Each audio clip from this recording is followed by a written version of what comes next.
bonjour à tous et merci de nous rejoindre ici sur le live de Culture Soccer, le podcast.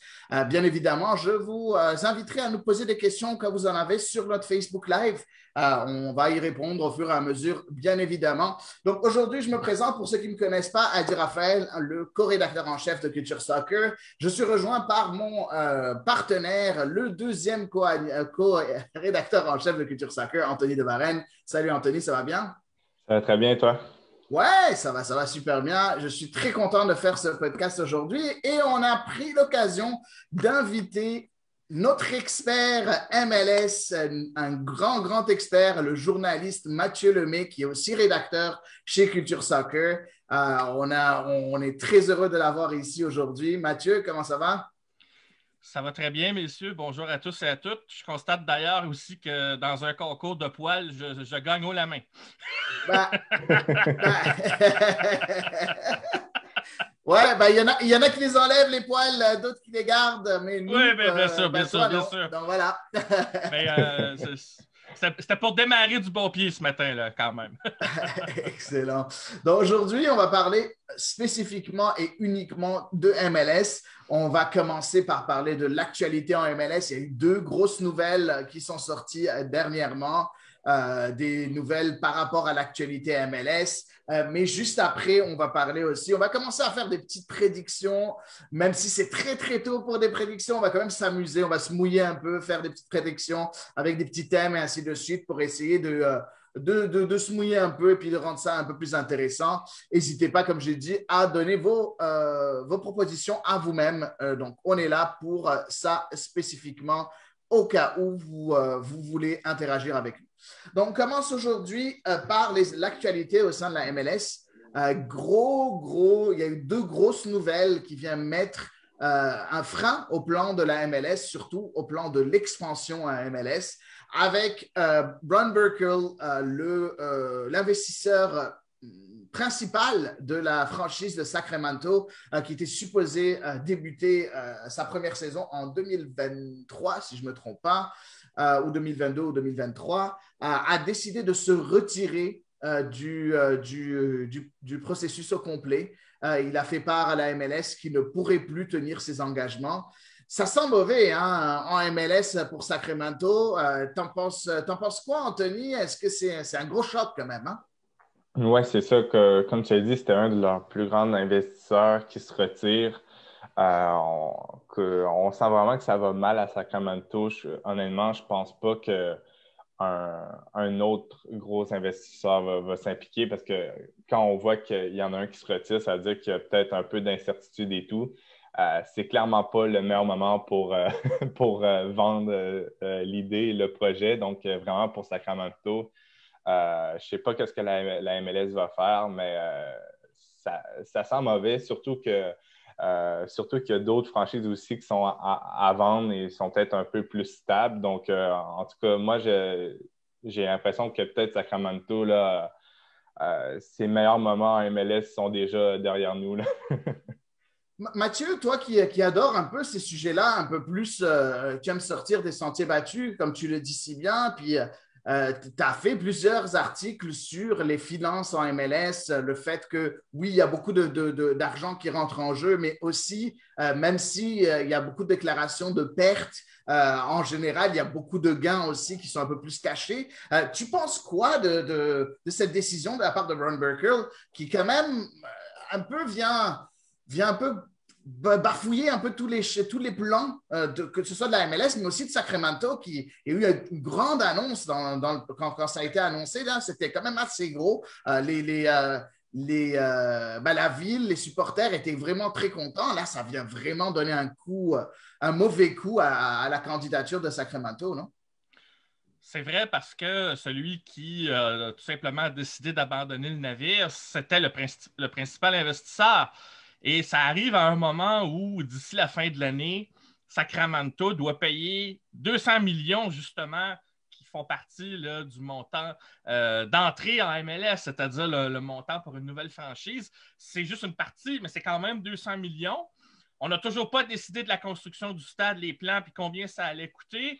Il y a, en quelque part, on voit là les contre-coups de la pandémie, c'est certain. Malgré le fait que la MLS avait repoussé d'1 an l'entrée des nouvelles franchises qui étaient d'abord Charlotte et Saint-Louis et ensuite Sacramento. Pour nos auditeurs et nos auditrices, Sacramento devait rentrer en MLS en 2022. La MLS a assoupli les choses et a placé Saint-Louis et Charlotte pour 2022 et Sacramento pour 2023. 2023. Et malgré ça, le principal investisseur a décidé de retirer ses billes. Et cette fois, ben, il y a toujours le 200 millions à payer. Alors, qu'est-ce qu'on va faire? Le maire a dit, c'est Darryl Steinberg, le maire de Sacramento a dit qu'on allait chercher de nouveaux investisseurs, mais il faut trouver un investisseur qui est prêt à débourser 200 millions dans un contexte de pandémie, plus un autre 100 millions sur le 300 au total qu'il faut débourser. Il va falloir trouver des investissements pour le stade. Donc, c'est encore de l'argent. Et je reviens, moi, sur l'exemple que j'avais évoqué il y a quelques années. Le premier article que j'avais écrit sur Culture Soccer, c'était Cincinnati. Malgré qu'il y avait une santé financière, on cherchait des nouveaux bailleurs de fonds, on cherchait des partenaires financiers. Ça prouve que quand tu veux rentrer en MLS, les premières années, il faut que tu te serres la ceinture et il y a des gros montants à débourser avant de commencer à penser que tu vas faire des profits. Et là, là on est dans un contexte où justement, avec le confinement, tu te dis on va construire un nouveau stade, on va rentrer dans une ligue où on n'est même pas certain qu'on va le remplir parce qu'il va falloir relancer la machine et tout ça.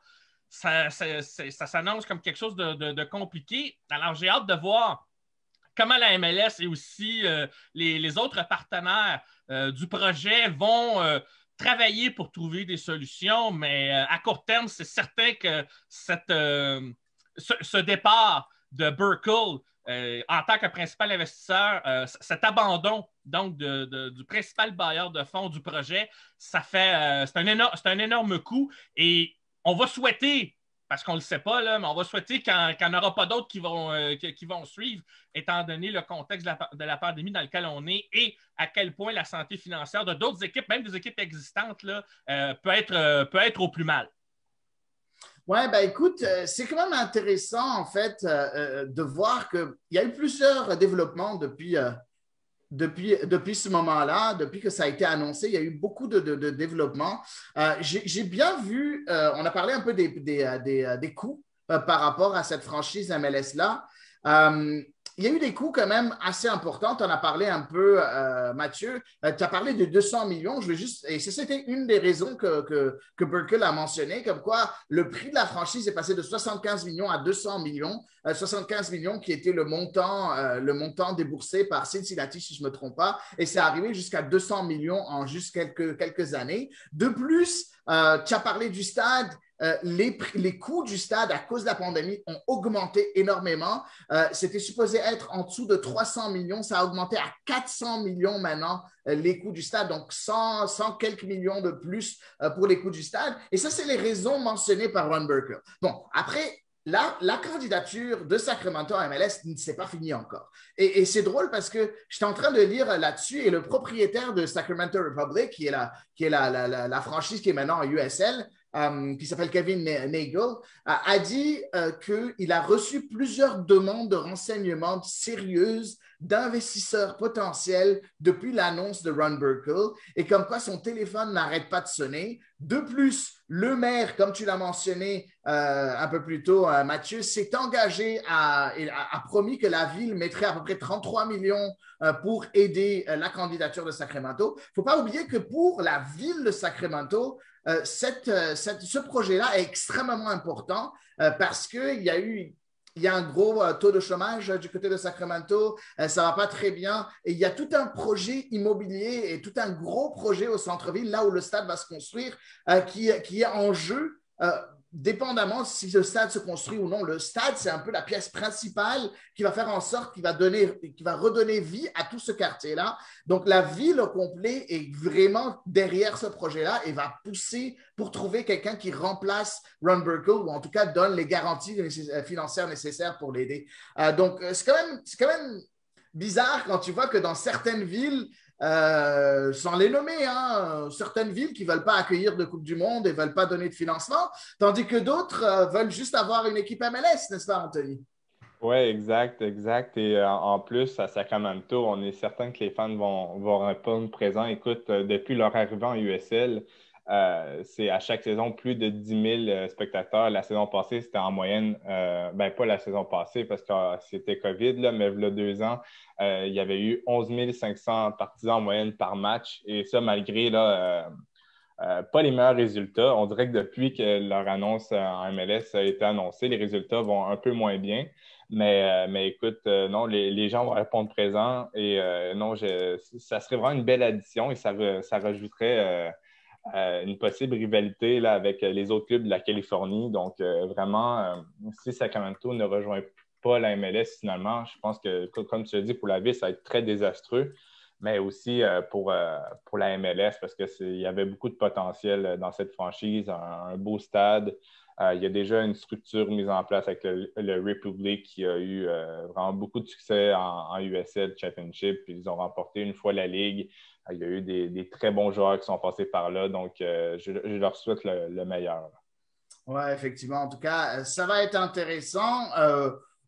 Tu penses qu'on peut se rattraper du côté de Sacramento en MLS, Mathieu, ou est-ce que tu penses que ça va être très, très compliqué? Il faut dire que quand même, ils ont quand même le temps. Hein? On a parlé de 2023. Donc, il y a quand même le temps. Je suis sûr que la MLS, même si jamais tu l'as dit un peu plus tôt, Mathieu, il devait payer un 200 millions très bientôt. Je suis sûr que la MLS va quand même va être un peu plus coulant vu le contexte pandémique. Est-ce que tu penses que c'est fini ou tu penses que non, ils vont pouvoir se rattraper? Et d'un autre côté, est-ce que tu penses qu'il y a quand même de grosses répercussions sur la réputation de la MLS et aussi parce que tu sais, c'est quand même eux qui ont attribué cette franchise-là. Est-ce que tu penses qu'il y a quand même des répercussions sur la réputation de la Ligue en tant que telle? Ben, c'est vrai que le projet de cette équipe, on remonte à loin, on remonte jusqu'à 2014. Ça fait 2 années que Sacramento cherchait à avoir une équipe en MLS. Burkle, en fait, c'est surtout ce que Burkle représente qui fait le plus mal à la MLS parce que Burkle avait déjà eu du succès dans d'autres sports nord-américains, entre autres au hockey, en tant que copropriétaire des Penguins de Pittsburgh. Il a aussi un projet pour une équipe féminine en NWSL à Sacramento qui devrait démarrer en 2023 aussi. Alors, en quelque part, un nom comme Burkle pour la MLS, ça sonnait comme quelque chose de très attractif. C'est quelque chose donc qui était sérieux parce qu'il y a une réputation au sein de la communauté d'affaires en termes de sport. Donc, son départ fait mal à plus d'un titre. Et je présume que si la MLS ne trouve pas de solution parce qu'on connaît sa façon de comment je pourrais dire, d'être souple, comme tu l'as dit, Adi, par rapport à ce genre de situation-là, et on l'a vu dans d'autres cas, même si on ne trouvait pas de solution d'ici là pour Sacramento, malgré toute la souplesse dont on va faire preuve, la MLS se dit il y a d'autres villes qui sont intéressées à rentrer encore. C'est encore vivant. Phoenix et Las Vegas sont sur les rangs, entre autres, d'après ce que j'ai pu lire. Bref, la MLS doit voir des choses comme OK, à court terme, là, on vient d'encaisser, c'est un dur coup, mais il ne faut pas se précipiter. Il ne faut pas non plus faire les choses à toute vitesse pour trouver des solutions. Non, non, il faut qu'on travaille. On a encore une marge de manœuvre pour que cette concession-là puisse toujours exister et donc se lancer pour rentrer à la date prévue en 2023, assurer les coûts. Comme tu l'as dit tantôt, le 200 millions, je veux juste le préciser, c'est que le premier paiement était dû pour décembre dernier et il n'a pas été fait. Ça avait été annoncé bien avant que Burkle retire ses billes. Alors déjà, on avait une première inquiétude. Alors la première question, c'est est-ce qu'on va trouver une ou des personnes qui vont être intéressées au projet, qui n'auront pas peur de mettre les sous sur la table, d'abord pour payer les premiers versements, lancer l'opération du stade. À partir de là, une fois que ça va être réglé, peut-être que la MLS pourra trouver une souplesse et dire OK, on va repousser jusqu'en 2024. Il pourrait y avoir des ajustements sur ce plan-là. Là, la première priorité, c'est d'abord de trouver le financement qui reste et trouver les personnes qui vont être prêtes à verser dans le pot pour que la concession puisse exister. Et pour ça, la MLS, il faut qu'elle conserve son sang-froid de façon à ce que les choses puissent aller. Pour l'instant, l'inquiétude, elle est à court terme. On verra dans quelques mois qu'est-ce qu'il en sera pour la suite du dossier.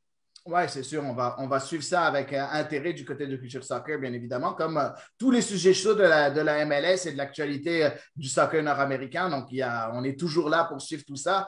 Juste mentionner, tu l'as mentionné un peu plus tôt, Mathieu, c'est sûr que ça relance un peu la course à l'expansion, même si c'est pas encore officiel que Sacramento n'aura plus de franchise. Ça relance un peu la course. Je pense que les équipes qui étaient en lice, tu as mentionné Phoenix un peu plus tôt, Mathieu, mais ça pourrait être aussi Indianapolis, n'est-ce pas, Anthony? Indianapolis qui était aussi intéressé avec Indy 11. Il y en a plusieurs autres, même si on sait que géographiquement, Indianapolis, ça n'a pas l'air vraiment de la ville qu'on voudrait avoir, vu qu'il y a déjà deux marchés à proximité. Mais n'empêche, il y a plusieurs, je pense que tous ceux qui avaient des projets de rentrer en MLS, ben là, ils se frottent les mains, ils se disent, ah, ben peut-être qu'on aura une chance.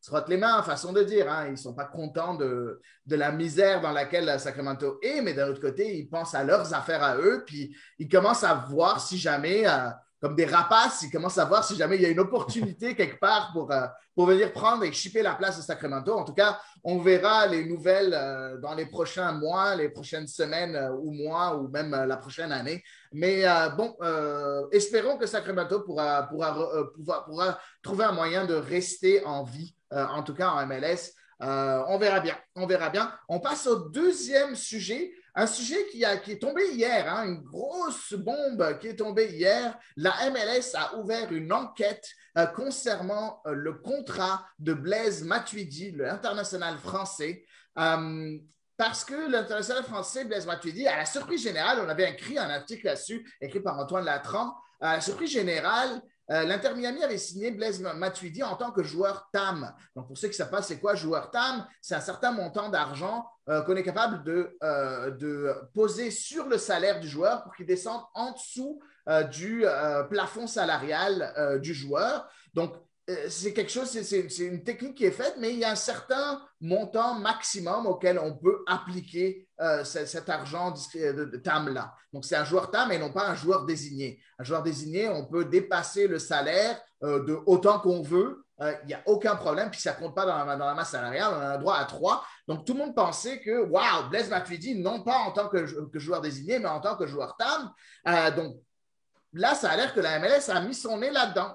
Et essaye de voir exactement c'est quoi qui se passe et comment ils ont réussi à arriver à faire ce montage financier-là ou à faire en sorte que Blaise Matuidi ne soit pas joueur désigné. Est-ce que ça a l'air assez louche pour toi, Mathieu, ou est-ce que tu penses qu'il y a quand même des petits leviers que l'Inter Miami a trouvés pour un peu contourner les règles, ou est-ce que tu penses que ça pue un peu le mauvais dossier? C'est un peu tôt pour se prononcer tellement la nouvelle est chaude. Il faudra voir ce que l'enquête va nous dévoiler. Mais mon premier sentiment quand la nouvelle est sortie, c'est que moi, je me suis rappelé tout le processus autour de cette franchise de l'Inter Miami et le rapport entre la MLS et David Beckham. Puis j'avais un peu le sentiment que, à force de faire de nombreux cadeaux à David Beckham, qui a contribué beaucoup à opérer un virage en MLS avec la création notamment de la loi Beckham, celle du joueur désigné à l'époque où il était venu en MLS il y a à peu près 10, 12, 15 ans. Et là, maintenant, on lui a fait preuve de beaucoup d'égards, on a fait preuve de beaucoup de souplesse pour sa nouvelle concession. Rappelez-vous comment ça avait été long. Donc, la MLS, elle est capable d'être souple. Elle l'a fait avec d'autres concessions. On pourrait citer plein d'exemples un petit peu plus tard, dépendamment là, de la suite que la conversation va prendre. Mais toujours est-il que mon premier sentiment, ça a été à force de gâter un peu trop un des enfants chéris avec lequel tu veux grandir pour que ta ligue, effectivement, ait plus de visibilité, là, il y a peut-être que l'enfant est allé un petit peu trop loin ou a cru que tel geste était permis. Et là, il s'est peut-être fait prendre. Alors qu'il est pourtant connu que la MLS, elle est prête à montrer, à force de discussion, de faire preuve de souplesse. Je vais juste citer un exemple. L'exemple de Zlatan, quand il est arrivé, on s'était dit, on a un 4e joueur désigné. Comment la règle, qu'est-ce que la Galaxy va faire? Est-ce que la Galaxy brisait la règle? Tu peux pas parler de Zlatan parce qu'on sait très bien que Galaxy, ils ont comme des passe-droits depuis des années et des années. On les appelle les règles Galaxy. Il y a des règles qui s'inventent pour le Galaxy de Los Angeles. Mais c'est pour ça que je cite ça en exemple. Mais les autres, non, juste le Galaxy. Non, c'est vrai, Adi, mais je cite ça en exemple justement pour montrer juste la toute petite nuance, c'est que la Galaxy a au moins eu, on va dire, la décence, entre guillemets, de dire à la MLS, on a envie de faire comme ça. Est-ce qu'on peut avoir justement la permission de le faire? Et la MLS a effectivement permis de le faire. Ce que je veux dire, c'est que la MLS a dit, vous voulez discuter avec nous, au moins vous êtes franc jeu, entre guillemets. alors que David Beckham a pensé que ça allait peut-être de soi. Et si peut-être il en avait parlé dans la MLS de tout ça, je suis persuadé que la MLS aurait permis cette permission-là à ce que Matuidi rentre dans le cadre d'un joueur TAM. Là, on raconte, moi, de ce que j'ai lu, c'est qu'il y a un tierce parti qui a versé, si on veut, par rapport au salaire de Matuidi. Et ça, c'est quelque chose que la MLS ignorait. Et la MLS n'aime pas être mis dans l'ignorance. C'est pour ça que je dis que je vais attendre l'enquête. Mais entre guillemets, la façon dont on fait des faveurs avec Beckham, je suis persuadé qu'on va arriver à un accord. Au moins, la bonne nouvelle là-dedans, c'est que la MLS n'a pas laissé traîner les choses. Dès que la bombe est sortie, la MLS elle a quand même réagi par rapport à ça. Dans le sport nord-américain, quand il y a des situations un peu douteuses, parfois, moi, j'ai remarqué dans l'histoire, c'est beaucoup plus lent. On a tendance à nier parfois l'évidence. Au moins, la MLS, même si effectivement, on peut se questionner, tu l'as dit, Adi, sur ce que j'appellerais certains passe-droits, certains favoritismes ici et là, mais on dirait qu'on a moins peur de le faire ouvertement, que, je ne sais pas trop pourquoi, là, mais on a moins peur de mettre les choses sur la table. Après, c'est vrai qu'il y a sûrement du louche, comme tu dis, pour reprendre ton terme, dans toute cette histoire. Puis comme on dit, hein, à un moment donné, hein, vous en sortez un. Il y a peut-être d'autres squelettes qui vont sortir, on ne le sait pas. J'ai hâte de voir la suite, moi. Justement, merci pour la passe décisive, Mathieu. En parlant de squelette, Anthony, ben, il a mentionné un peu plus tôt Zlatan. Je pense que c'est le premier squelette qui nous vient à l'esprit d'habitude par rapport à ces montages un peu louches. On va les appeler louches parce que ouais, il y en a des montages un peu louches. Est-ce que tu peux nous donner d'autres exemples auxquels tu as pensé qui seraient aussi je pense que la MLS aurait pu fouiner, aller voir si effectivement il y a eu contournement des règles ou non? Ben moi, vite comme ça, je me rappelle à un moment, Marquez, le défenseur central, l'international mexicain, était venu au Rafael Red Bull. Marquez, ouais, Rafael Ouais, Marquez, ça, ouais, là, effectivement. me Il n'y semble avait que pas de TAM dans ce temps-là, hein? Il n'y avait même pas c'est de ça, TAM. Il était exactement. venu pas comme joueur désigné. Ouais, bon, aucune Moi, idée. c'est pas mal l'exemple que j'avais en tête, moi. Ouais, c'est un super bel exemple. Moi, je voulais mentionner aussi Nicolas Gaitan qui était arrivé à Chicago Fire l'année passée. Bon, après, bon, il était un peu sur une pente descendante, mais n'empêche, tu arrives, Nicolas Gaitan, tu penses vraiment que tu vas lui donner un salaire en dessous de 500 000 l'année? Je doute très, très fort. Mais bon, finalement, il était considéré comme un joueur TAM. Je trouvais ça un peu bizarre. C'est quand même un international argentin qui, après coup, ben déjà venait de Chine et on sait très bien qu'en Chine, les salaires sont quand même mirobolants, même si des fois, ils ne sont pas payés. Mais il est venu en MLS pour un salaire plus bas qu'un joueur désigné, ce qui est un peu bizarre. Puis après, il se retrouve à Lille en Ligue 1. Ça a l'air un peu bizarre ton affaire. Donc, j'ai comme l'impression qu'il y a quelques petits deals un peu louches qui se passent du côté de la MLS. Par contre, j'aimerais revenir là-dessus, Anthony. Je vais revenir avec toi aussi par rapport à ça. J'ai comme l'impression que la MLS vient d'ouvrir un peu une boîte de Pandore. La MLS vient de créer un précédent dans ce dossier avec Blaise Matuidi en annonçant de manière publique comme quoi une investigation va être faite sur un joueur en tapant sur les doigts un peu l'Inter Miami. Premièrement, est-ce que tu penses que c'est une bonne chose de la part de la MLS d'y aller publiquement ou est-ce que tu penses que ça aurait été mieux de régler ça un peu à l'interne, à l'amiable, sans qu'il y ait un gros communiqué comme ça qui a été envoyé à tous les médias, à travers la liste des médias, ça a été envoyé à tout le monde. J'ai trouvé ça quand même assez drastique. Qu'est-ce que tu penses de cette décision-là de la part de la MLS? Ben, d'une part, je pense que pour l'Inter Miami, on s'entend, ça allait déjà pas très bien. La première saison a été désastreuse. La deuxième, on sent pas beaucoup d'amélioration dans l'effectif et tout. Donc, je pense que pour l'Inter Miami, c'est désastreux parce que déjà que sportivement, ça allait mal. Là, on pourrait dire c'est vraiment administrativement que là, ils se font lancer des pierres. Fait que ça, je pense que pour l'Inter Miami, c'est un réel coup dur parce que vraiment publiquement, on est en train de dire qu'ils ont peut-être manigancé des trucs pas clairs. Mais c'est sûr que du côté de la MLS, moi, je pense qu'ils ont bien fait de le faire. C'est vraiment pour dire qu'eux ne supportent pas ça ou ne le supportent plus, vu qu'on sait que dans le passé, il y a peut-être eu des exemples. Donc là, c'est pour dire qu'en 2021, ce genre de choses n'arriveront plus. Donc, je pense que c'est bien du côté de la MLS qu'il l'ait annoncé publiquement. Puis, comme tu dis, ça va créer une jurisprudence et j'espère que si ça s'avère le cas, avoir été vraiment, là, on pourrait dire de la tricherie de la part de l'Inter Miami, ben, j'espère que d'un, ils vont être pénalisés et de deux, que ça va être un bon exemple pour le reste de la Ligue. Oui, ben c'est sûr.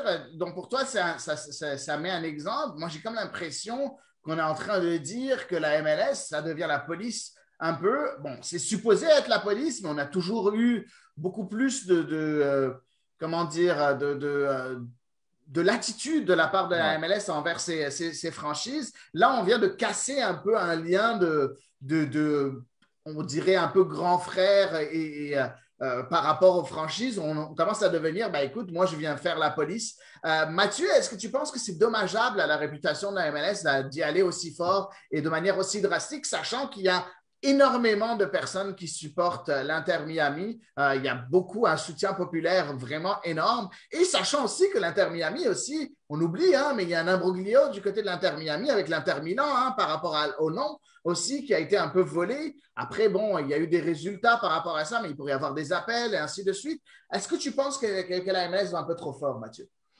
Non, je pense pas parce que, comme je le disais tout à l'heure, si on compare avec d'autres ligues professionnelles en Amérique du Nord, on a eu tendance, par rapport aux autres ligues, à être beaucoup plus lent en matière de réaction.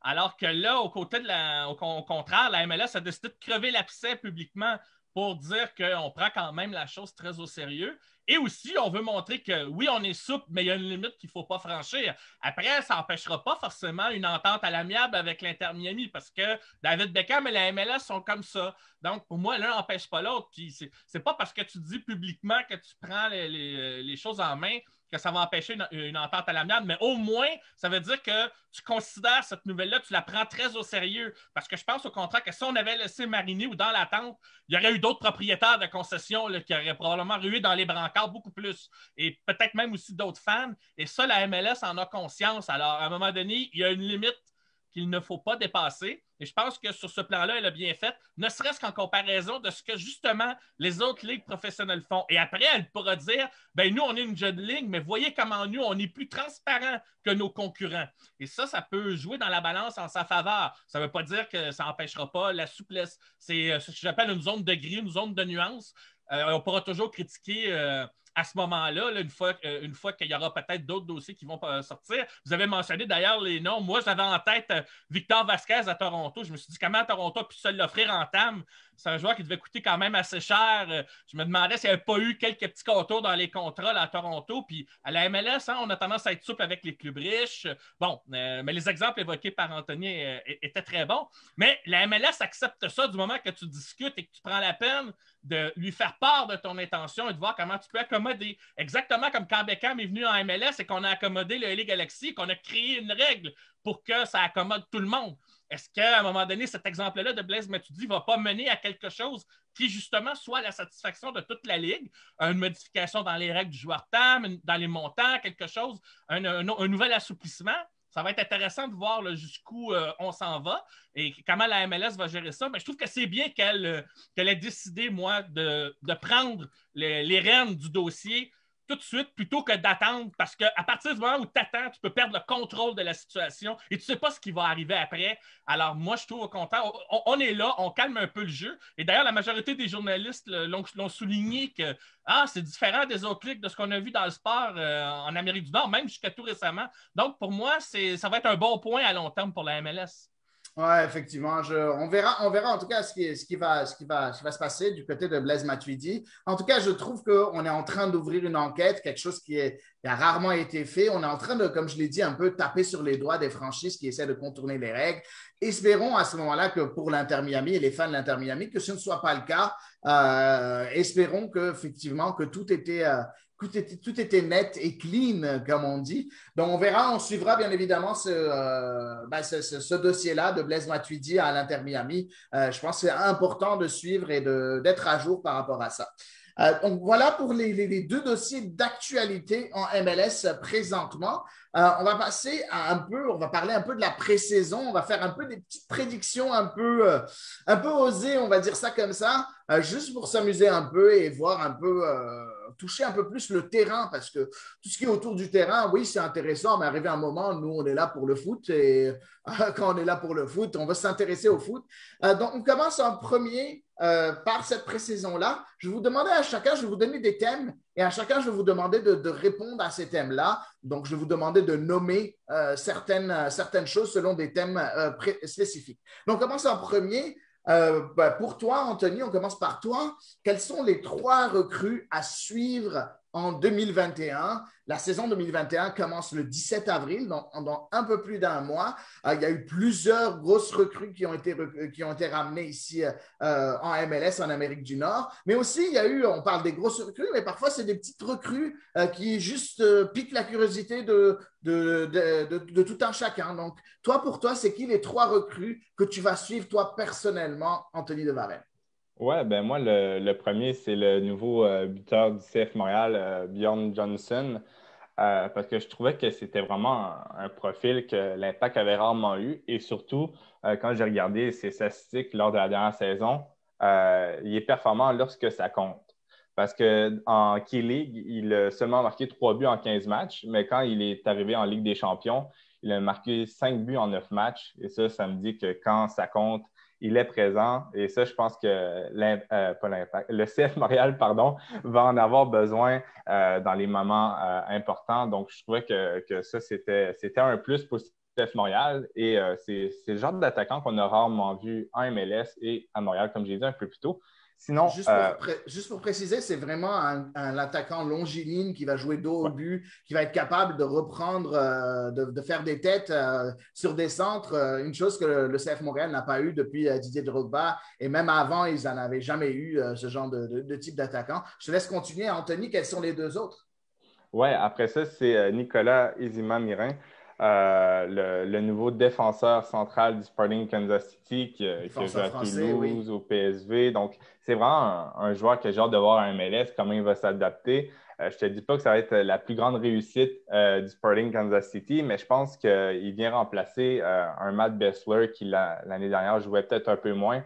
Donc, vraiment, là, le club du Kansas, du Kansas sont allés rechercher là, vraiment un défenseur de taille. Donc, j'ai bien hâte de voir ce joueur. Sinon, mon troisième, c'est Lisandro Lopez. Pas forcément pour les performances, mais j'ai hâte de le voir en MLS. La nostalgie, hein? Exactement. Je pense que ça va être bien. Si Joseph Martinez est en forme, il va surtout, je pense, rentrer en doublure en fin de match et je pense qu'il va pouvoir faire la différence à plusieurs reprises dans la saison avec un entraîneur argentin en Gabriel Heinze. Donc, vraiment, je pense que ça va être beau à voir Atlanta là, cette saison avec Lisandro Lopez. Parfait. Donc, les 3 nominations de Anthony de Varenne. Donc, on répète, Bjorn Johnson du CF Montréal, Nicolas Izit-Miran du Sporting Kansas City et le 3e, c'est nul autre que Lisandro Lopez de l'Atlanta United, l'Argentin de 37 ans maintenant, qui sera là pour rouler sa bosse de nouveau en Amérique du Nord. Mathieu, j'aimerais avoir tes 3 recrues à toi que tu vas suivre de près. Jusqu'à maintenant, je suis content parce que sur les 3 recrues qu'a mentionné Anthony, je n'ai aucun de pareil, donc je suis très, très content. J'aimerais avoir les tiens à toi. J'ai décidé d'être à la fois prévisible et imprévisible en même temps. C'est-à-dire prévisible dans le sens où je vais mettre en valeur les joueurs africains et imprévisible parce que c'est des noms que les gens connaissent moins. Sauf peut-être pour le premier que j'ai mentionné parce que là, on s'adresse aux fans montréalais un petit peu. Et encore là, on ne connaît pas le joueur, mais j'ai hâte de le découvrir. C'est la nouvelle acquisition, l'ailier Sunusa Ibrahim avec le CF Montréal. Donc, j'ai hâte de voir ce que ce joueur-là, qui est réputé pour être rapide et remuant, ce qu'il va apporter au sein du CF Montréal, surtout après le départ d'Orji Okonkwo. On a un nouveau Nigérian maintenant dans la formation et je suis très curieux de voir ce qu'il va apporter sur ce plan-là. Ensuite, il y a j'aurais pu avoir l'embarras du choix pour les joueurs africains. Ouais, j'en ai choisi beaucoup, 3, bien sûr. Vous aurez compris. Et le prochain nom sur la liste qui est sorti, il est tout récent, en fait. C'est Emmanuel Kiza, qui est un choix du Super Draft. Je salue Florian en passant, comme quoi je ne les ai pas ignorés. Choix du repêchage de New England Revolution qui a signé là, finalement récemment là, avec la révolution de la Nouvelle-Angleterre. C'est un joueur, un Ougandais qu'on connaît très peu. J'ai hâte de voir ce qu'il va apporter sous justement la direction de ce vétéran entraîneur que tout le monde connaît. Je pense que je ne vais pas répéter le nom à répétition, là, mais enfin bref, j'ai hâte de voir ce que un joueur du Super Draft va apporter au sein de cette formation de la Nouvelle-Angleterre. Un deuxième Kiza, hein? C'est l'homonyme de Moustapha Kiza du CF Montréal, donc ça va être intéressant. Oui, ça va être intéressant, mais je pense on salue Tristan D'Amour qui a fait déjà une blague là-dessus, qui a appelé le match entre les deux équipes, le CF Montréal et l'équipe de Emmanuel Kiza. Il l'a appelé Kiza Gate ou quelque chose comme ça. Je ne sais pas comment il l'a appelé. Je ne me rappelle plus c'était quoi le terme. Je vais aller le chercher pour être sûr, pour pas complètement détruire son idée. Mais en tout cas, je salue Tristan D'Amour qui était là avec nous la semaine passée et qui a parlé longuement de tout ça. Donc, je te laisse continuer avec ton troisième choix. Entre-temps, je vais chercher ce qu'il a dit exactement, Tristan. Oui, puis l'autre, mon autre choix aussi que j'ai hâte de voir parce qu'il y en a très peu de joueurs de ce pays-là en MLS, de la Guinée. Il s'appelle Yaya Touré, mais ça n'a aucun rapport avec le Yaya Touré qu'on connaît. C'est plus un surnom. Son prénom, c'est Dan Touma, qui a grandi dans l'académie des Red Bulls et qui se retrouve maintenant avec les Rapids du Colorado. Alors, c'est une formation, là, le Rapids, on n'y pense pas comme ça beaucoup. Alors, ce joueur-là, c'est un autre allié également. Et donc, qui a quand même bien fait avec l'équipe réserve des Red Bulls en 2020 et qui, donc, a été acquis par les Rapids du Colorado. Moi, j'ai hâte de voir ce qu'il va amener pour l'attaque de cette équipe. C'est un jeune, par contre, qui a joué pour les U16 U17, l'équipe nationale des États-Unis. Mais bon, tant qu'il n'est pas dans l'équipe nationale américaine A, je peux encore le citer comme un joueur africain pour l'instant. Et j'aime aussi les jeunes. Puis il y en a très peu, donc, de la Guinée, comme je le disais, qui sont en MLS. Alors, je vais le surveiller en particulier, celui-là, parce que il a grandi, ça en est un qui est issu des académies. Déjà, son nom est intriguant. Donc, Yaya Touré, je pense que ça fait tourner des têtes directement. En plus, et puis je l'ai pris parce qu'il n'y a pas le même parcours que les deux autres choix. J'en ai pris un qui est recruté à l'extérieur, qui a joué en Afrique, un qui vient du Super Draft et un qui a grandi dans l'académie. Donc, c'est trois Africains, mais qui n'ont pas le même parcours. Et c'est pour ça aussi que je les ai choisis. C'est pour attirer l'attention un peu sur des noms qu'on connaît moins, qui sont moins bling-bling, mais qui, dans le contexte d'une MLS qui croit aussi avec ce genre de joueurs, je trouve ça, moi, très intéressant qu'on les suive aussi parce que je considère que dans n'importe quel sport collectif, ces joueurs-là ont leur mot à dire et ont un rôle à jouer. Oui, c'est de très bons choix aussi. Moi, de mon côté, j'ai choisi en premier Santiago Sosa, le milieu défensif de Atlanta United, international U20 argentin, acheté quand même assez cher.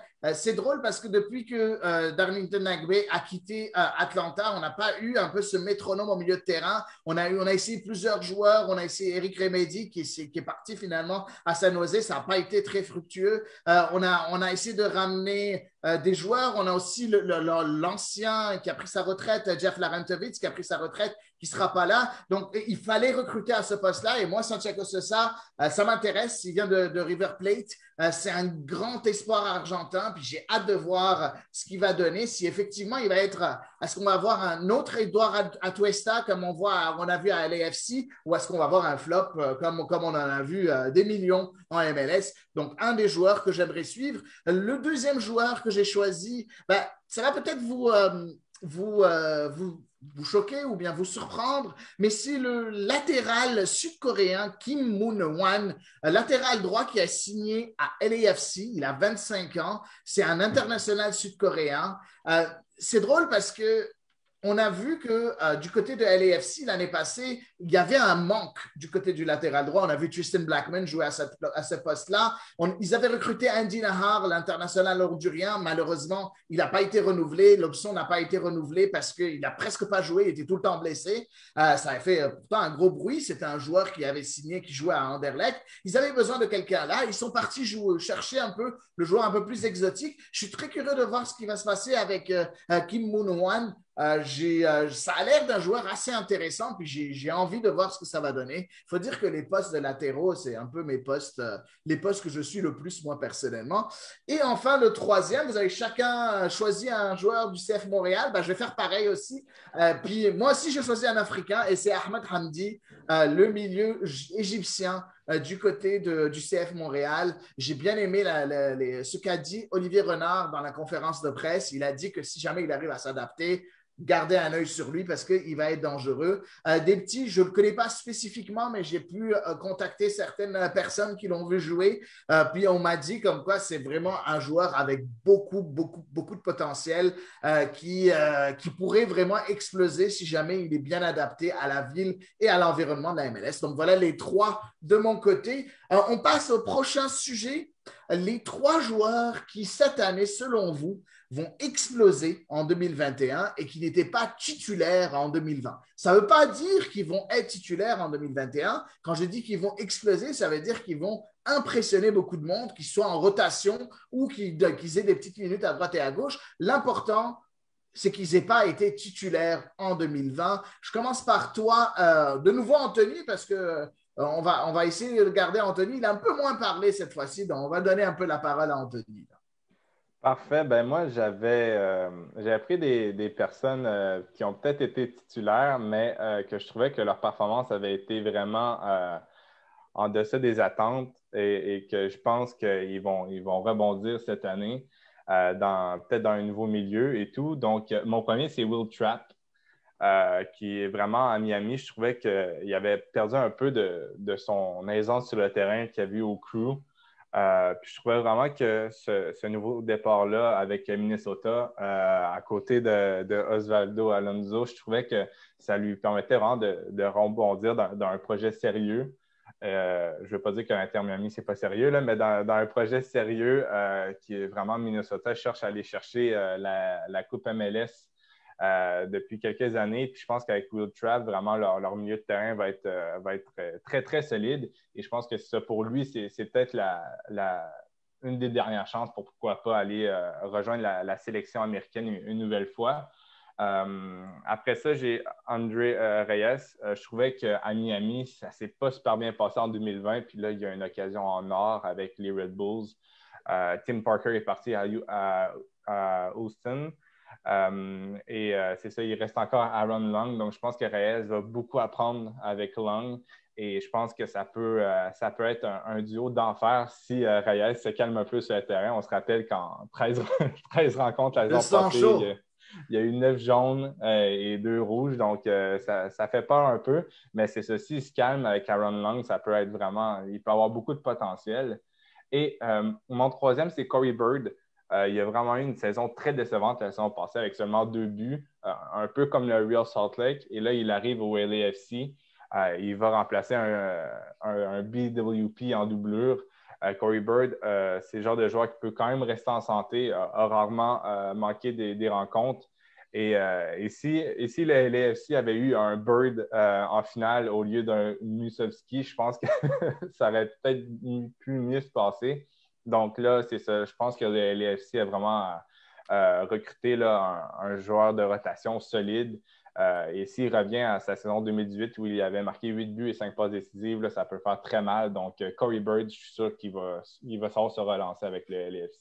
Ouais, Corey Bird, un international américain quand même assez intéressant qui est quand même une bonne pioche du côté de la LAFC. Un très, très bon nom. Je suis complètement d'accord avec tes choix, Anthony. Mathieu, je te laisse mentionner tes 3 choix, puis j'irai avec les miens après. Moi, je vais commencer d'abord avec Wilfred Zaïbo, qui n'a pas beaucoup joué. Et j'ai remarqué que c'est l'exemple du joueur que quand il est remplaçant, il est moins bon que quand il est partant. Donc, je présume que si quelqu'un lui donne la chance d'être partant, il devrait pouvoir s'illustrer à son poste. Il a des qualités il l'a prouvé pour être un bon joueur de MLS. Ça a été compliqué pour lui en 2020, c'est certain. Le changement de décor a été compliqué aussi pour lui, mais je le crois capable de rebondir. Et je sais qu'on l'a eu en entrevue, Eddie, on pourra en parler, mais ça reste... moi aussi, j'ai eu la chance de discuter un peu avec lui en privé, puis je pense que c'est un joueur qui a la force mentale là, pour revenir fort. Le deuxième, c'est un joueur qui a été blessé, donc je m'attends à ce que s'il revienne, il devrait reprendre du poil de la bête. C'est Ike Opara, le défenseur à Minnesota, qu'on a très peu vu en 2020. Et forcément, à cause de sa blessure, le peu de matchs qu'il a joué, il n'a pas eu l'occasion de s'illustrer. Donc, je m'attends à ce qu'il rebondisse s'il est en santé cette saison. Et parce que c'est un défenseur C'est une valeur sûre en MLS. Hein? Oui, c'est ça. Mais on dit toujours qu'un joueur qui est blessé, ça lui prend un temps pour revenir à niveau, puis c'est pas le cas de tout le monde. moi, je crois que lui, il est capable de le faire parce qu'il sait qu'est-ce qu'il doit faire comme travail pour s'imposer et pour être, si on veut, comme on dirait, là, à la hauteur du rôle qu'on lui assigne, en fait. Parce que c'est en quelque part, c'est bien beau être une valeur sûre, mais il va falloir qu'elle prouve, hein? Il va falloir qu'elle prouve. Et c'est pas évident dans son cas. Alors, je souhaite que les choses aillent bien pour lui, mais je pense qu'il devrait être capable. Et finalement, mon dernier choix, ça va vous paraître peut-être un peu bizarre, mais bon, je prends quelque part une petite chance, mais c'est un peu le concept. C'est un peu le concept là-dessus. Mais j'ai hâte de voir ce que un joueur comme Maxime Crépeau, le gardien de Vancouver, qui a été bardassé, et aussi avec les changements de gardien, il a été blessé, tout ça. Moi, j'ai l'impression que cette année à Vancouver, ça peut être le point tournant où il peut s'imposer comme gardien titulaire s'il montre son caractère. Et puis aussi, tu sais, j'ai une affection pour ce garçon-là, pour ce jeune homme-là, qui l'a pas eu facile, qui a eu à faire face à l'adversité tellement de fois. Et moi, j'ai l'impression que cette année, le 2021, ça pourrait être son année. Entre lui et Marc Dos Santos, là, il pourrait avoir une relation de confiance enfin qui pourrait s'imposer. Et en quelque part, Vancouver mérite là, d'avoir un gardien de sa trempe comme lui là, dans les buts pour assurer tenir le phare. Mais je l'ai choisi aussi parce que c'est surtout à cause de son parcours, en quelque part. Mais de ce qu'il a montré, je trouve qu'il a la capacité d'être un gardien titulaire. Et si jamais la malédiction autour de lui pouvait s'évacuer un petit peu, là, je pense qu'il aura l'occasion de le prouver. Ça paraît étrange comme choix, mais je l'assume entièrement. Non, c'est pas étrange du tout. En fait, c'est le gardien titulaire de Vancouver. Hein. C'est juste qu'il s'est blessé l'année passée pour toute la saison. Il n'a pas pu jouer en tant que titulaire. Ouais, mais on dirait qu'il n'a jamais eu à le prouver vraiment. Là, vraiment, l'étiquette titulaire, on dirait que dès qu'il est sur le bord de le prouver, il arrive quelque chose. C'est ça que je voulais souligner. Ouais, c'est vrai qu'il a fait quand même une bonne première année en tant que titulaire en 2019, où il avait été nommé parmi les meilleurs gardiens de l'année en 2019. Après, bon, la blessure en 2020 a un peu rebrassé les cartes. C'est là où je suis d'accord, surtout que Assal est sorti, Evan Bush est venu. Maintenant, Evan Bush est reparti à Columbus. Mais un bon choix de ton côté. De mon côté, j'ai choisi 3 jeunes parce que moi, je me suis dit, c'est le moment où je peux choisir des jeunes. Le premier jeune, c'est Aidan Morris du Crew de Columbus. On l'a vu l'année passée en playoffs. Il a été très, très bon. Il nous a impressionnés. Je pense que cette année, il aura un rôle plus important à jouer, sachant que Stefan Berhalter est parti du côté de Austin, du côté de Columbus. Le fils de Greg Berhalter n'est plus là. Donc, il y aura encore plus de place pour Aidan Morris pour se prouver. J'ai comme l'impression qu'il a ce qu'il faut pour vraiment devenir une valeur sûre en MLS. Il a été très impressionnant l'année passée.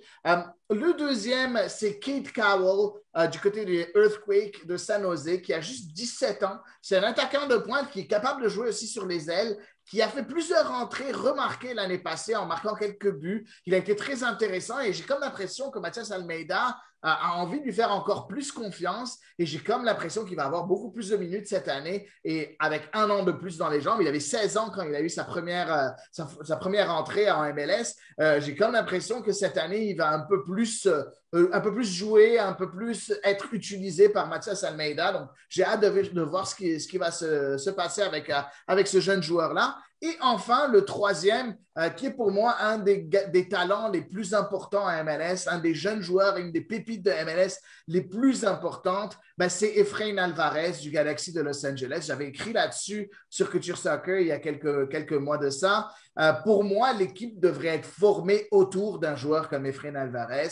Ce n'est pas normal d'avoir un joueur aussi talentueux que ça et ne pas le faire jouer. Je pense enfin que c'est l'année d'Efrain Alvarez. Je pense que Greg Vanney va lui donner sa chance enfin, sachant que il y a beaucoup de joueurs qui sont partis. Il y a une nouvelle révolution, un nouveau coach qui a tendance à faire confiance à ses vétérans, mais qui va quand même aussi donner une chance aux jeunes joueurs. Donc, je pense qu'Efrain Alvarez, c'est l'année où jamais peut vraiment percer. Il a juste 18 ans. Hein? On a l'impression qu'il est là depuis très longtemps, mais il a juste 18 ans. On se rappelle de ce que Zlatan avait dit de lui, un des meilleurs jeunes avec qui j'ai joué dans ma carrière. Donc, c'est aussi simple que ça, venant de Zlatan Ibrahimovic. Zlatan l'a dit, ça doit être vrai. Ouais, voilà, Zlatan l'a dit. Donc voilà, on va passer à un autre sujet. On va parler des équipes maintenant. Donc, on va arrêter de parler de joueurs, on va parler juste des équipes. Les 3 équipes qui, selon vous, vont faire un bond au classement Je vais commencer par toi cette fois-ci, Mathieu. Donc, 3 équipes qui vont faire un bon au classement pour toi. Donc, OK, un bon classement par rapport au classement 2020. On n'est pas en train de parler d'un bon classement dans l'histoire, là. Hein. Par rapport à 2020, quelles équipes vont être impressionnantes et vont rebondir au classement? Ouh, ça, celle-là, c'était la question compliquée du jour parce que c'est facile comme on dit, de se tromper hein, dans des cas comme ça. Mais quand on regarde un petit peu les changements comme ça, c'est dans une ligue hétérogène comme la MLS, j'avoue que c'était pas facile de suivre exactement les progrès. Mais on s'amuse. Mais moi, c'est bizarre, j'ai l'impression que la Nouvelle-Angleterre va encore monter d'un cran cette année. Ils avaient déjà progressé. J'ai l'impression qu'ils vont encore monter d'un cran. Pour moi, c'est une équipe qui, enfin, semble aller dans la bonne direction là, depuis quelques temps. Avec raison, vous allez me dire, mais il y a quelque chose dans cette équipe qui me laisse à penser qu'elle a encore une marge de progression. Et moi, j'ai l'impression qu'elle va encore monter. Elle avait fini 8e dans l'Est l'année passée, donc tu penses qu'elle va finir quoi, dans le top 3, peut-être, top 5? Moi, je dirais top 4 quand même. Top 4. Je pense qu'elle est capable d'assumer ce que j'appellerais là, un top 4. Si vraiment, là, évidemment, tout se met en place, hein, parce que ça peut aller d'un côté comme de l'autre. Moi, j'ai l'impression que c'est une équipe qui a cette capacité de progresser. Ensuite de ça, moi, je vois, mais là, je vais faire d'est en ouest, là, comme ça. Moi, je vois les Earthquakes remonter un peu aussi. Je pense que pour Almeda, c'est l'année là, où là, les Earthquakes doivent se positionner pour finir, au moins là, rentrer là, dans le portrait des séries, mais pas par la petite porte là, ou à la 10e place, là, mais finir là, quelque part. 8e l'année passée. Oui. Pardon, 8e, excuse-moi, mais je disais finir un petit peu plus haut. Peut-être, elle a la capacité de se rendre jusqu'à la 5e place. Je crois cette équipe-là capable. Si la préparation est bonne, puis si aussi les joueurs sont capables de jouer avec énergie pendant à peu près toute la saison, puis moi, je pense qu'Almeda a le pouvoir de les amener plus loin. Et ils ont fait quelques bonnes petites acquisitions aussi. Ça passe peut-être sous le radar, mais je les trouve intéressants sur ce plan-là. Puis enfin, une équipe qui va monter, mais peut-être pas de beaucoup dans l'Est, mais je m'attends à ce qu'elle progresse quand même un petit peu. Le Chicago Fire, je pense que le Chicago Fire a la capacité, je ne peux pas prédire le classement, mais ils vont être plus près de la zone des séries ou de la ligne rouge que les saisons médiocres qu'ils ont eues la saison passée. Je pense que cette saison, là, à Chicago, la façon dont la nouvelle direction là, commence à prendre le pouls, commence à comprendre un petit peu ce qui se passe et les quelques acquisitions qui sont faites. Il y a peut-être quelque chose qui va les aider à progresser. C'est le genre d'équipe aussi, quand je regardais les changements dans la formation, c'est aussi l'équipe qui passe complètement sous le radar, mais qui pourrait surprendre beaucoup d'adversaires cette année. Il ne faudra peut-être pas les sous-estimer malgré leur médiocrité au cours des dernières années. C'est une équipe là, en comparaison de DC United, par exemple, ou de Cincinnati, qui n'est peut-être pas encore tout à fait là. Je pense que le Chicago Fire a une marge de manœuvre pour progresser dans la division Est, mais ça va finir peut-être là où la Nouvelle-Angleterre a terminé en 2020, par exemple. Parfait. Donc, les 3 choix du côté de Mathieu, c'est le Chicago Fire, c'est les San Jose Earthquakes et le New England Revolution. Les 3 choix, les 3 équipes qui vont faire un bon classement. Les tiennes, du côté de Anthony de Varenne, est-ce que tu nous prépares une surprise à la Orlando l'année passée? Nashville. Non, en fait, je pense que pour Nashville, ça va être quand même assez difficile d'aller chercher un top 6 cette saison. Non, mais pour revenir à mes choix, tantôt, tu parlais du LA Galaxy avec Greg Vanney, avec un Efrain Alvarez, un corps un peu plus vieux. Et je me dis que cette saison, si le LA Galaxy ne fait pas les séries, ça va être encore une fois un échec. Et je pense qu'avec Greg Vanney, il y a rarement eu des échecs. Donc, vraiment, je pense que le LA Galaxy va monter dans le classement. Je les vois même peut-être aller titiller le top 4 s'il se renforçait encore un peu plus. Sinon, mon deuxième choix, c'est le Dynamo de Houston. Ouais, ils ont terminé à la dernière place, donc c'est difficile de faire pire. Mais c'est vraiment à cause de leur acquisition. Ils sont allés chercher un joueur en Tim Parker qui est un des meilleurs défenseurs en MLS, beaucoup d'expérience. Un excellent Maxi Urruti aussi. Hein? Exactement. Et même, mais moi, j'ai surtout hâte de voir Tyler Pasher, l'ancien ailier de Indiana, du Indy 11, un joueur canadien qui a dominé la USL. J'ai hâte de le voir en MLS et ça pourrait peut-être même lui ouvrir les portes de la sélection. Donc, j'ai vraiment hâte de voir ce joueur.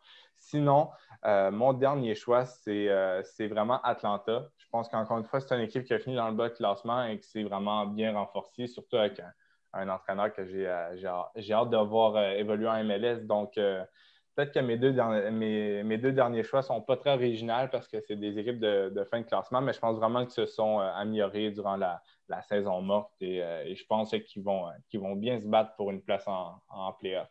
Ben, c'est ça l'exercice. Hein? Il faut prendre des équipes de bas classement parce qu'on parle de bon. Hein? Un bon d'une place, c'est pas vraiment un bon. Hein? Donc oui, je suis d'accord avec toi. Et c'est drôle parce qu'on a deux équipes qui sont pareilles. Toi et moi, Anthony. Déjà, Atlanta United, tu as parlé de Gabriel Heinze. On a parlé un peu plus tôt de Lisandro Lopez.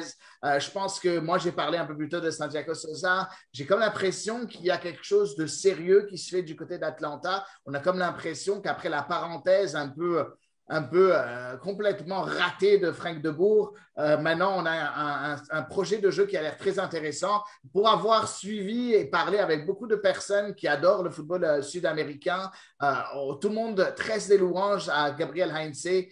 Moi, je le connais en tant que joueur. Puis j'ai comme l'impression que ça va être très fort du côté d'Atlanta. Du côté de LA Galaxy, même chose. Je suis d'accord avec toi, Anthony. Pour moi, j'ai choisi le LA Galaxy. Oui, à cause de Greg Vanney, mais je pense aussi que pour une fois, le Galaxy a commencé à comprendre qu'il faut recruter en défense, ce qui n'a jamais été le cas auparavant.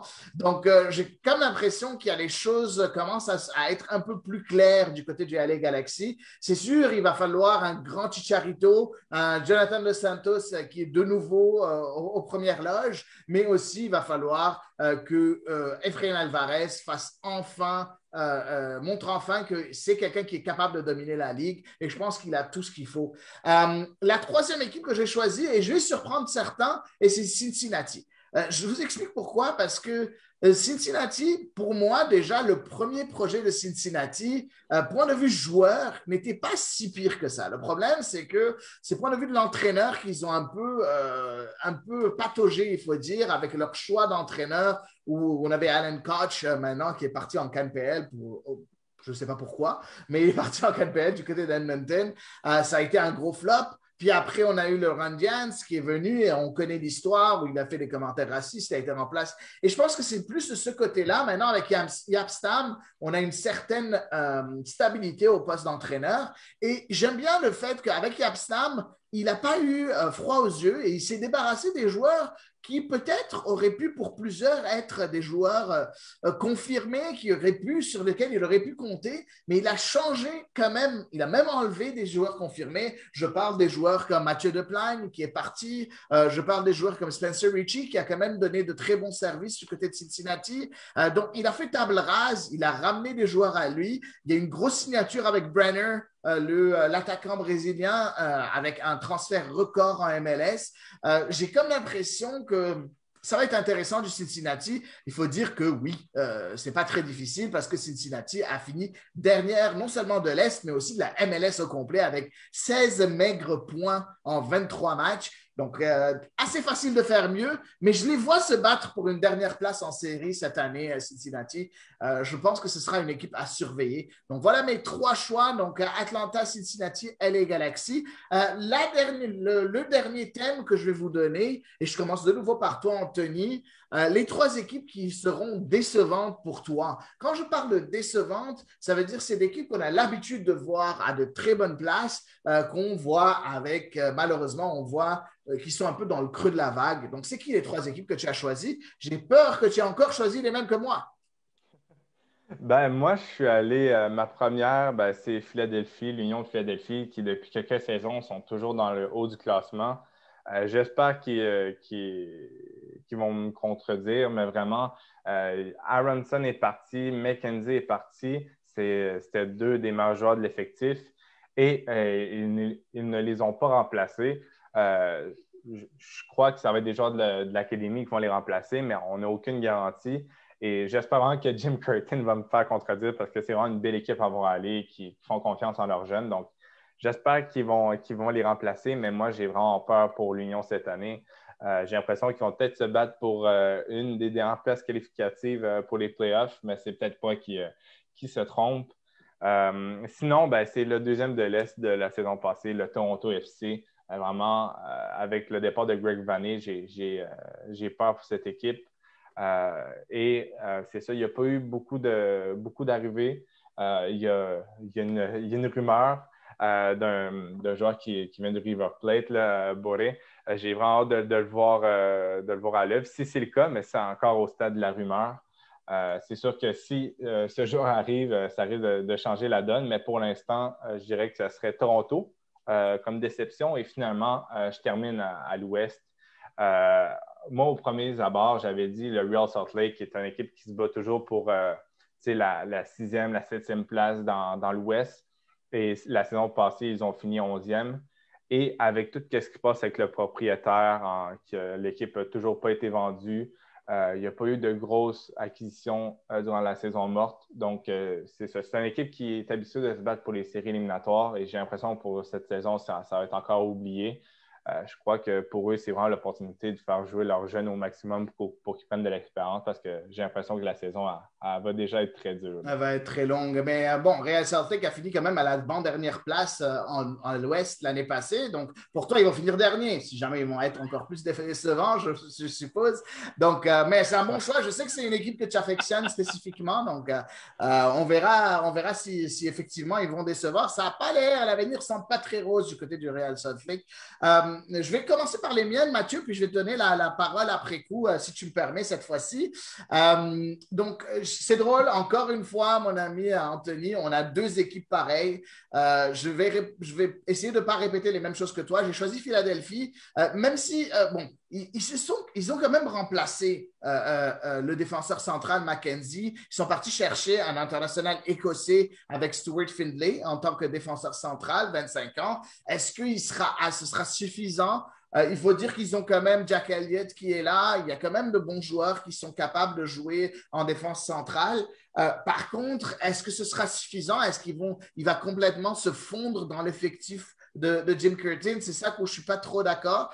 Après, bon, on a vu Fontana qui était le remplaçant de Aronson l'année passée, qui devrait être le titulaire qui soit là. Il ne faut pas oublier qu'il y a des homegrown avec le frère de Brandon Aronson, Paxton Aronson, qui pourrait aussi venir en cours de match, venir aussi donner du peps. Par contre, moi, ce qui me fait peur, c'est que Philadelphie, chaque année, je les mets dans mes flops. Okay? Je vous dis dès maintenant, parce que chaque année, ils se débarrassent de leurs meilleurs éléments et j'ai comme l'impression qu'à chaque année, ils arrivent à trouver un moyen de s'en sortir et de redevenir compétitifs. Mais je pense que c'est l'année de trop cette année. Et c'est drôle, on avait parlé avec Tristan et Mathias la semaine passée. Pour moi, je sens que ça va être difficile Déjà, ils ont gagné le Supporter Shields. C'est sûr que pour moi, quand je dis qu'ils vont être décevants, ils vont peut-être faire les séries, mais ils ne seront pas aussi hauts. Peut-être qu'ils vont finir 5e, 6e, 7e de l'Est, ou même sortir des séries, je ne sais pas, mais j'ai comme l'impression qu'ils ne pourront pas répéter leurs exploits. Toronto FC, je suis complètement d'accord avec toi. Par contre, il faut faire attention à Toronto. Toronto, la fois où c'était en 2019, quand j'avais fait le guide de la MLS, malheureusement, leur effectif n'était pas complet du tout. Et pour moi, je les avais mis dans les gros flops, comme quoi ça allait être une saison de misère. Puis finalement, Toronto a fini par remporter la MLS Cup parce qu'après que le guide soit sorti, ils ont signé 2-3 joueurs, puis ils sont devenus une toute autre équipe. C'est encore tôt, mais avec l'effectif de maintenant, d'aujourd'hui, je trouve que l'effectif est vieillissant. Je ne suis pas très certain que Chris Armas soit le bon fit pour Toronto FC. Et en plus, j'ai l'impression qu'il leur manque une place de DP, mais je pense que même avec un DP, c'est un peu bizarre. Et il faut dire, comme je l'ai dit la semaine dernière, je ne suis pas fan du directeur sportif Ali Curtis, donc j'ai comme l'impression qu'il fait n'importe quoi et ça a l'air qu'il est encore une fois en train de faire n'importe quoi. Et la troisième équipe, je vais surprendre et je pense que je vais me faire taper sur les doigts par mon ami Antoine Latran, mais je vais choisir les Seattle Sounders. J'ai comme l'impression que ça commence à s'étirer un peu pour les Sounders.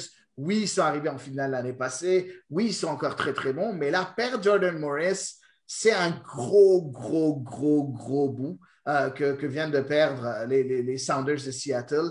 Est-ce qu'ils vont être capables de le remplacer? Ça va être très compliqué. Oui, il y a encore Rui Diaz, mais il a eu un an de plus. Il va avoir 32 ans cette année. Lodero aussi, il commence à prendre un peu d'âge, même s'il est encore très bon.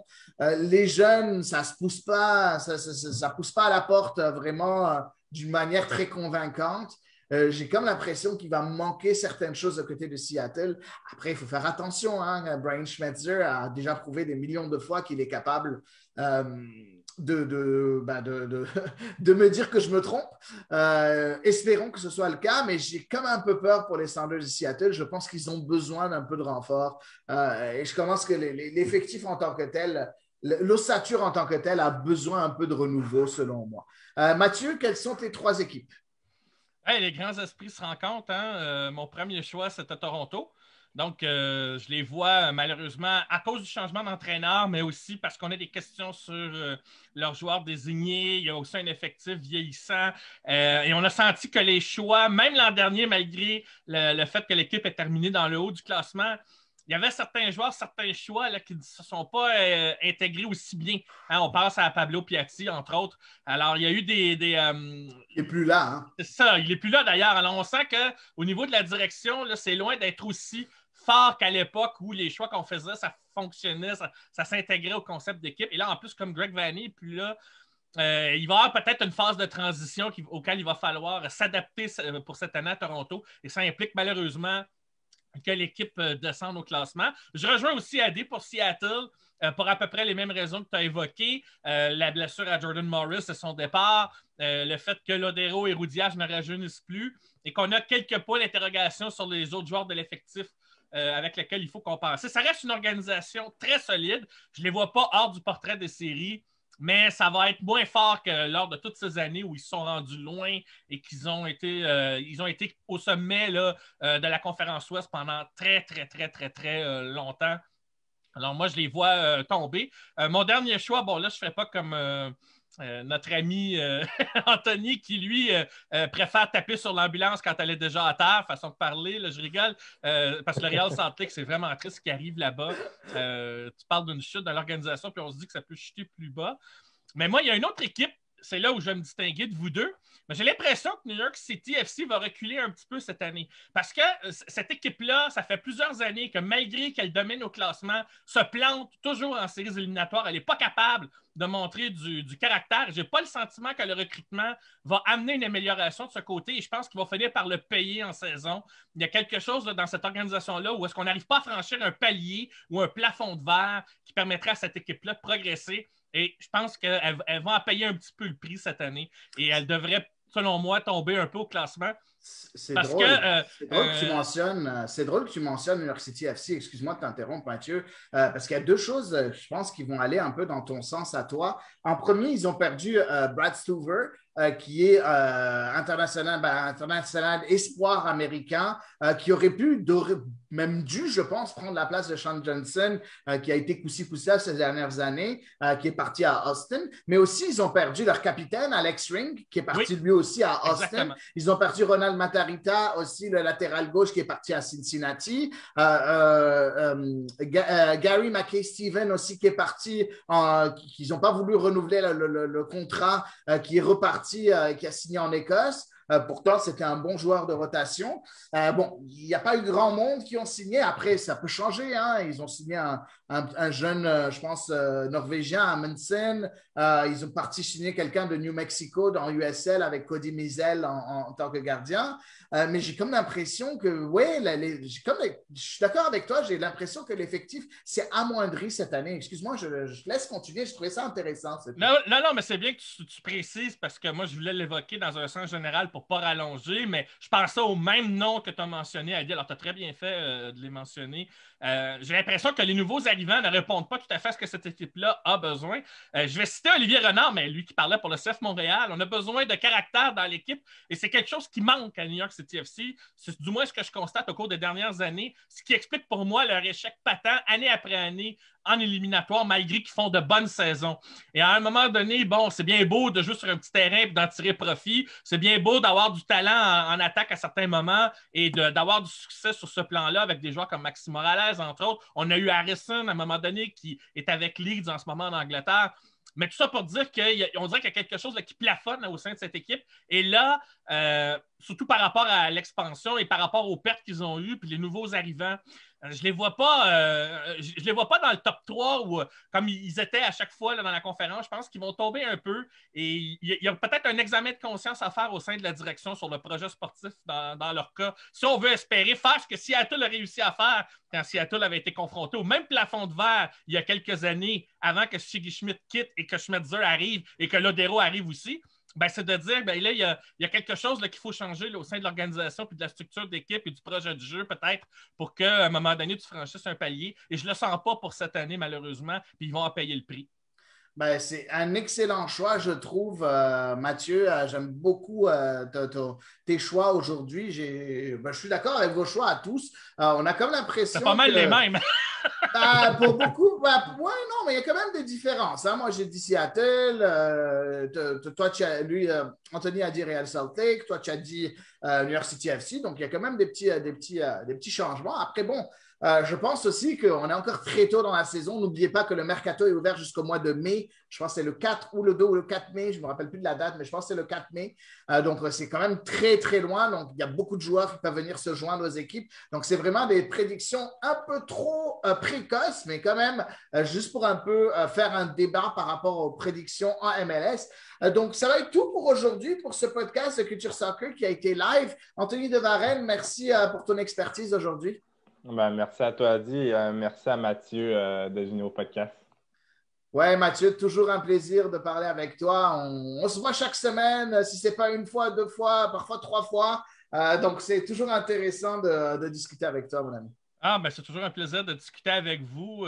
Juste pour être certain, là, ce que Anthony vient de dire, c'est pas la première fois que je t'ai invité. Là, ça laissait sous-entendre que c'était la première fois. Mais je rigole. Non, c'est toujours un plaisir. On s'amuse très bien. Puis aussi, on est amené à avoir de belles discussions constructives autour du foot et du soccer nord-américain, la MLS et tout ça. C'est vraiment, vraiment fascinant. Et encore plus quand on a à peu près moins de 24 heures pour se préparer comme aujourd'hui. Mais c'est stimulant, c'est ça que je veux dire. C'est toujours une belle expérience enrichissante. Alors, je dis à la prochaine fois avec grand plaisir. Ben, à la prochaine fois. Ben oui, effectivement, on sera là pour la semaine prochaine pour un nouveau podcast de Culture Soccer. Entre-temps, n'hésitez pas à partager notre contenu, à en parler et bien évidemment à nous faire part de vos commentaires. Merci encore, chers auditeurs ou téléspectateurs, et à la semaine prochaine pour un nouveau podcast de Culture Soccer.